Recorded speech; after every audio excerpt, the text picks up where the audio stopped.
Bismillahirrahmanirrahim. Assalamualaikum warahmatullahi wabarakatuh. Alhamdulillah alladzi an'amana bi ni'matil imani wal islam. Wassalatu wassalamu ala Muhammadin khairil anam. Salatan wa salaman daimaini mutalazimaini fi daris salam. Asyhadu an la ilaha illallah wahdahu la syarikalah wa asyhadu anna Muhammadan abduhu wa rasuluh. Allahumma salli ala Sayyidina Muhammad wa ala ali Sayyidina Muhammad. Qala Allah Ta'ala fil Qur'anil Karim, a'udzu billahi minasy syaithanir rajim, wasta'inu bis sabri was salah wa innaha lakabiratun illa 'alal khashi'in. Shadaqallahul adzim. Maha suci Allah nan maha agung yang telah melapangkan dada kita semua sehingga kita senantiasa berzikir kepadanya. Insya Allah dengan zikir hati kita akan menjadi tenang. Ala bidzikrillahi tatmainul qulub. Dan yang telah membukakan hati dan pikiran kita sehingga senantiasa diisi dengan ilmu. Insya Allah dengan ilmu Allah bakal menempatkan kita di tempat yang bermartabat, terhormat, dan diangkat derajat serta mendapat kebahagiaan hidup di dunia dan akhirat. Dan yang telah menggerakkan semua anggota badan kita sehingga alhamdulillah pada saat yang berbahagia ini kita bisa duduk bersimpuh di masjid yang megah ini di Taman Surga di Masjid Raya Al-Jabar Provinsi Jawa Barat. Semoga kehadiran kita semua di sini setelah melaksanakan sholat duhur berjamaah dijadikan wasilah atau jalan untuk menggapai ridho dan maghfirah Allah Subhanahu wa Ta'ala. Sholawat dan salam semoga dilimpah curahkan kepada baginda alam Habibana wa Nabiyana wa Maulana Muhammad sallallahu alaihi wasallam, dengan harapan kita semua nanti di yaumil qiyamah mendapat syafaatul ujma dari beliau. Jamaah yang berbahagia, Allah telah berfirman di dalam surah Al-Baqarah ayat 45, a'udzu billahi minasyaitonir rajim, wasta'inu bis sabri was salah wa innaha lakabiratun illa 'alal khashiin. Dan memohonlah pertolongan kepada Allah dengan sabar dan salat.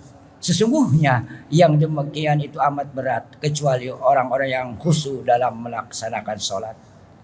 Hadirin jamaah yang berbahagia, kita diperintahkan oleh Allah untuk selalu memohon pertolongan kepadanya. Dan kepada siapakah Allah akan memberikan pertolongan? Diterangkan oleh Allah dalam surah Muhammad ayat 7, a'udzu billahi minasyaitonir rajim, ya ayyuhalladzina amanu in tansurullaha yansurkum wa yusabbit aqdamakum. Hei orang-orang yang beriman, jika kamu menolong agama Allah, maka Allah akan menolongmu dan niscaya Allah akan meneguhkan kedudukanmu. Hadirin jamaah yang berbahagia, lalu dengan cara apa agar Allah senantiasa memberikan pertolongan kepada kita, yaitu sebagaimana tadi telah disebutkan di dalam surah Al-Baqarah ayat 45, yaitu dengan sabar dan sholat. Itulah yang akan memberikan pertolongan kepada kita. Baik itu as-sabru fil ibadah, sabar dalam melaksanakan ibadah. Sungguh berat cobaan kepada orang-orang yang akan melaksanakan ibadah. Sebelum melaksanakan ibadah kita udah digoda oleh setan. Tatkala kita melaksanakan ibadah atau tengah-tengah melaksanakan ibadah digoda oleh setan. Bahkan sesudah melaksanakan ibadah masih digoda oleh setan. Laknatullah. Hadirin jamaah yang berbahagia, jadi dengan sabar. As-sabru fil ibadah, yang kedua as-sabru fil jihad. Kita istiqomah, kita mujawabah dalam melaksanakan ibadah kepada Allah Subhanahu wa Ta'ala. Ya. Dalam beribadah kepada Allah Subhanahu wa Ta'ala, dalam melaksanakan ketaatan kepada Allah Subhanahu wa Ta'ala. Yang ketiganya sabar yang dapat diturunkannya pertolongan Allah kepada kita adalah as-sabru indal musibah. Sabar dalam menghadapi musibah. Salah satu contoh, misalnya kita dicoba oleh Allah Subhanahu wa Ta'ala oleh penyakit. Maka ada 4 hal ketika kita diuji oleh Allah berupa penyakit yang diambil dari diri kita. Yang pertama adalah tenaga, kekuatan. Ketika kita sakit, lemah. Yang kedua adalah rasa. Ketika kita sakit, mengkonsumsi makanan apa saja akan terasa pahit. Dan yang ketiga adalah cahaya. Ketika kita sakit adalah pucat pasi. Dan yang keempatnya dosa. Manakala kita sudah sembuh kembali dan dalam melaksanakan musibah dari Allah Subhanahu wa taala berupa penyakit dengan sabar, maka yang 3 hal dikembalikan lagi. Tenaga, cahaya, dan rasa.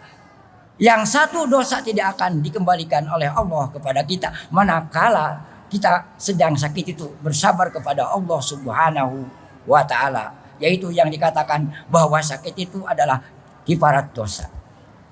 Hadirin jamaah yang berbahagia, berikutnya as-sabru ani dunya, dan yang kelimanya adalah as-sabru anil maksiat. Itu yang menyebabkan Allah menurunkan pertolongan kepada kita, yaitu manakala kita sabar. Sabar dalam artian kita dituntut untuk senantiasa berusaha dan berikhtiar, barulah bertawakal kepada Allah Subhanahu wa taala. Hadirin jamaah yang berbahagia, yang berikutnya yang dapat memberikan pertolongan kepada kita adalah dengan sholat. Dengan sholat, wasta'inu bis sabri was shalah wa innaha lakabiratun illa 'alal khashiin. Ya.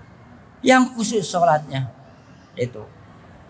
Nah, agar sholat kita dapat memberikan pertolongan kepada kita semuanya, Allah senantiasa memberikan pertolongan kepada kita semuanya, maka dalam sholat itu harus mengandung 4 unsur.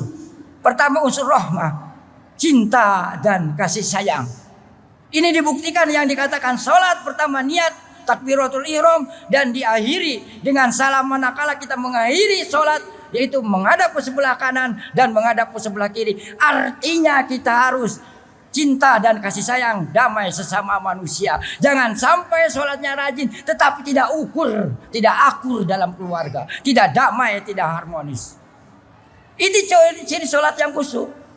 Inna sholata tanha anil fahsya'i wal munkar, bahwa sesungguhnya sholat itu ya dapat mencegah perbuatan keji dan munkar. La yu'minu ahadukum hatta yuhibba li akhihi ma yuhibbu li nafsihi. Tidak sempurna iman seseorang sehingga mencintai saudaranya sebagaimana mencintai dirinya sendiri. Hal yang kedua, agar sholat yang kita laksanakan termasuk sholat yang khusyuk, sholat adalah sebagai zikir. Dan sholat adalah puncaknya zikir, di mana ketika kita melaksanakan sholat ada bacaan tasbih, ada bacaan takbir, ada hamdalah. Dan itu semuanya termasuk kepada al-baqiyatus sholihah, kalimah thayyibah. Mudah, ringan diucapkan tetapi berat timbangan kebaikannya. Yang ketiganya, agar sholat kita menyebabkan diturunkannya pertolongan dari Allah Subhanahu wa taala, sholat adalah zikir atau sholat adalah doa yang ketiga.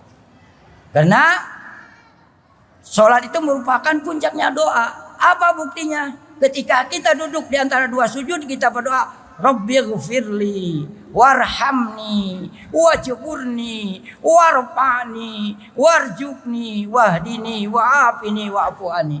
Ya Allah, ampunilah aku, kasihanilah aku, cukupkanlah aku kekurangan, angkatlah derajatku, berilah aku rezeki, berilah aku petunjuk, dan berilah aku kesehatan, dan maafkanlah aku. 8 permohonan secara langsung kepada Allah Subhanahu wa taala ketika kita melaksanakan sholat. Jadi alangkah ruginya kalau kita meninggalkan sholat.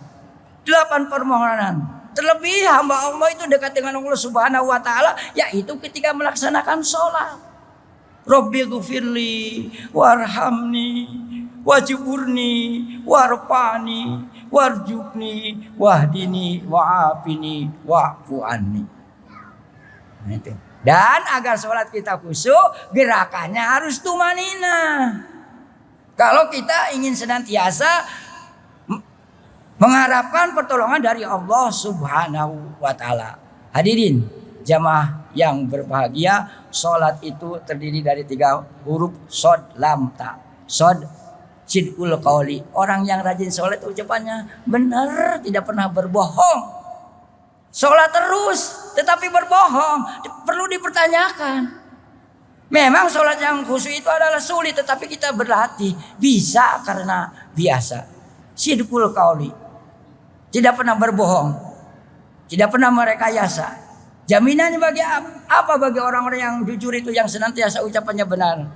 Alaikum bisidqi fa innahu mal birri wal birru yahdi ilal jannah wa iyyakum wal kadhib fa innahu al fujur wal fujur yahdi ilan nar. Jujur benar selama-lamanya dengan kebaikan, dan kebaikan itu akan menunjukkan jalan ke surga. Sebaliknya kita bohong selama-lamanya akan dengan kejahatan, dan kejahatan itu akan menunjukkan ke neraka. Itu hikmah daripada sholat. Sholat lamnya layinul qalbi, hatinya lemah lembut, tidak pernah kasar terhadap sesama manusia. Dan tanya adalah tarkul ma'asi. Ya, inna sholata tanha anil fahsya'i wa munkar. Sesungguhnya sholat itu dapat mencegah perbuatan keji dan munkar. Itu menurut firman Allah di dalam surah Al-Ankabut ayat 145. Bahwa sholat itu dapat mencegah perbuatan keji dan munkar. Hadirin jamaah yang berbahagia, itulah yang dapat saya sampaikan. Mudah-mudahan ada manfaatnya, khususnya bagi diri saya, ada umumnya bagi jamaah semuanya. Kita tutup dengan doa. Allahumma sholli ala sayyidina wa habibina wa safina wa maulana Muhammad wa radhiyallahu tabaraka an kulli sahabati ajma'in. Amin ya rabbal alamin. Alhamdulillahirabbil alamin, hamdan syakirin, hamdan na'imin, hamdan yuwafi ni'amahu wa yukafi mazidah. Ya Rabbana lakal hamdu kama yanbaghi li jalali wajhikal karim wa 'azimi sultanik.